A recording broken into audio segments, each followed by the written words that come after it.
السلام علیکم۔ موسم بہت پیارا ہے، الحمدللہ۔ بادل چھائے ہیں، ٹھنڈی ہوائیں ہیں۔ اللہ کرے کہ ملکی حالات بھی ایسے ہی ٹھنڈے میٹھے ہو جائیں۔ یہاں ایک اہم مسئلے نہیں بلکہ حملے کی طرف متوجہ کرنا چاہتی ہوں۔ یہ صرف ایک دکان کا مقدمہ نہیں بلکہ امن عامہ کا مسئلہ ہے۔ ہوا یہ ہے کہ گوجرا میں ایک دکان جس کا نام العمر آئرن سٹور رکھا گیا، سیدنا عمر رضی اللہ عنہ سے محبت، عقیدت، نسبت، مگر یہ جرم بن گیا۔ اس پر پرچہ کاٹ دیا گیا۔ الزام فرقہ واریت، وہی گھسا پٹا پرانا طریقہ۔ جرم صرف ایک نام اور وہ العمر۔ اف! یاد ہے کچھ دن پہلے انڈیا کے پہلگام میں بھی ایک دکان تھی، پاک مٹھائی۔ ایک ثقافتی سادہ نام، یا ذائقے کی طرف نسبت، یا سوغات کی بات، مگر بھارت نے اسے بھی جنگی بیانیے میں ڈھال کر تباہی مچا دی۔ کاروبار جل گیا، جان کی امان بھی نام بدل کر ملی۔ پاک مٹھائی، پاکیزگی سے نسبت، یا پاکستانی سوغات یا ذائقہ، یہ وجہ جرم بن گیا۔ پھر ہم نے یہ بھی دیکھا کہ سرحد پار سے مسجد کو دہشت گردی کا اڈا کہہ کر حملہ کر دیا گیا، مدرسے کو انتہا پسندی کی فیکٹری، داڑھی کو خطرہ، پردے کو شدت پسندی، اور اللہ کے نام کو خوف کی علامت بنا دیا گیا۔ یہ سب اسلاموفوبیا کا چہرہ ہے، جس کی پراکسی بھارت میں فالس فلیگ آپریشن سے اور مغرب میں میڈیا وار سے مسلمانوں کو بدنام کرتی ہے، اور صرف بدنام نہیں بلکہ اسی بنیاد پر حملے کر دیتی ہے، جنگیں چھیڑ دیتی ہے۔ پاکستان کے اندر بھی اب وہی روش۔ کیا ہم بھی اپنے ہی نبی کے صحابہ کے ناموں کو اشتعال کہنے لگے؟ کیا عمر، علی، حسن، حسین رضی اللہ عنہم جیسے مقدس ناموں پر پرچے کاٹے جائیں گے؟ کیا ہمارا قانون بھی مغرب کی فضا سے آلودہ ہو چکا؟ کیا ہم اس فضا سے اپنے ملک کو پاک نہیں کر سکتے جیسے ہم نے دشمن کے اسلاموفوبیا کو چاک کیا؟ اب وقت ہے کہ ہم اپنے اندر چھپی فتنہ واریت، تنگ نظری اور اندرونی منافقت کو بھی چاک کریں۔ مگر یہ تب ہو سکتا ہے جب سرکاری عہدے کسی نقوی، رضوی وغیرہ کی بنیاد پر تقسیم نہ ہوں، وگرنہ جو آگ دشمن نے باہر سے لگائی اسے ہم نے بجھایا اشکوں سے، مگر جو اندر سے بھڑکی ہے وہ اشکوں کو بھی جلا دے گی۔ بڑی محنت سے فتنے کو مٹاتے ہیں، پھر اسے کوئی جگا دیتا ہے۔ العمر ہو یا پاک مٹھائی، جب نام جرم بن جائیں تو یہ قوم نہیں شناخت جل رہی ہوتی ہے۔ مسجد، مدرسہ ہو یا دکان مٹھائی، جب اسلامی نسبت سے یا صرف پاکی کے نام سے ڈرا جائے تو دشمن کا وار نہیں، اپنا زوال ہے۔ اسلاموفوبیا صرف مغرب میں نہیں، ہماری صفوں میں بھی سرایت کر چکا ہے۔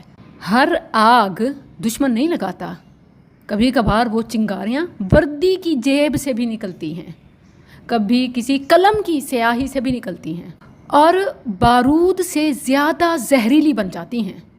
انصاف کی کرسی پر بیٹھا شخص جب علم کے بجائے تعصب سے فیصلے کرے تو امن عامہ نظر آتش ہو جاتا ہے، قوم کے دل راکھ ہو جاتے ہیں۔ بھلا العمر لکھنے پر، نام رکھنے پر مقدمہ، پرچہ، یہ توہین، تو پھر انصاف کا نام ہی بدل دو۔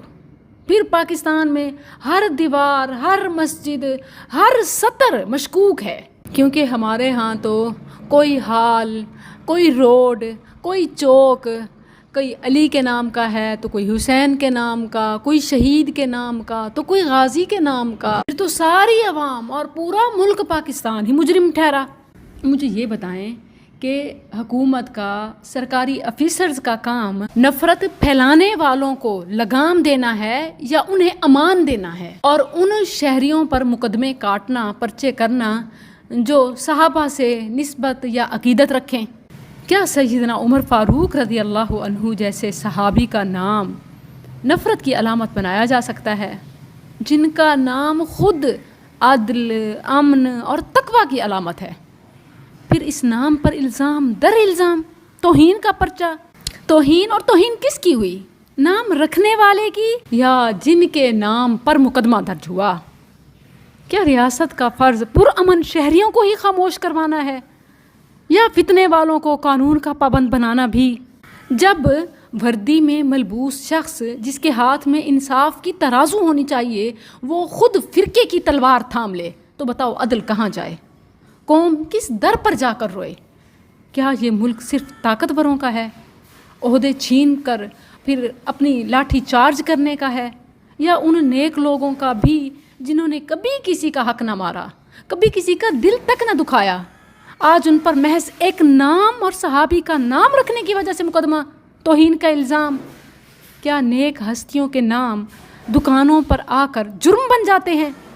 کیا حکومتوں کا کام امن والوں سے سوال کرنا ہے اور نفرت پھیلانے والوں کو نظر انداز کرنا؟ فتنہ وہ دکاندار ہے یا وہ اہلکار جو ایمان کے نام پر تعصب بانٹتا ہے، وردی کی آڑ میں ظلم ڈھاتا ہے؟ دھوکہ وہ شخص ہے جس نے العمر لکھا یا وہ جو سیدنا عمر کے نام کو نفرت سے جوڑ کر توہین کا پرچہ کاٹتا ہے؟ سچ میں دل چھلنی ہو جاتا ہے، بندہ کہاں پھنس گیا ہے؟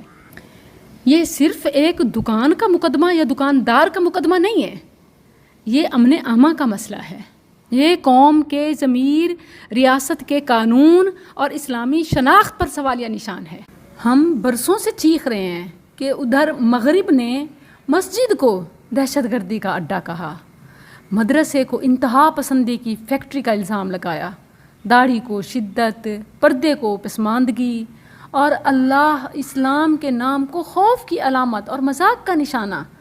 پھر ادھر بھارت فالس فلیگ آپریشن سے مسلمانوں کو دبا کر رکھا اور مغرب نے میڈیا وار سے اسلام کو مشکوک بنایا، مگر آج وہی نظریہ ہماری اپنی زمین پر، ہماری اپنی وردی میں، ہماری اپنی عدالتوں کے الفاظ میں بول رہا ہے۔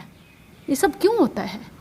کیونکہ جب کسی کو بغیر جواز مارنا ہو تو پہلے پولیس حملہ کروا دیا جاتا ہے، پھر توہین کارڈ استعمال کیا جاتا ہے، پھر مذہبی جذبات کا مقدمہ تیار ہوتا ہے اور ریاست کہتی ہے یہ قانون ہے۔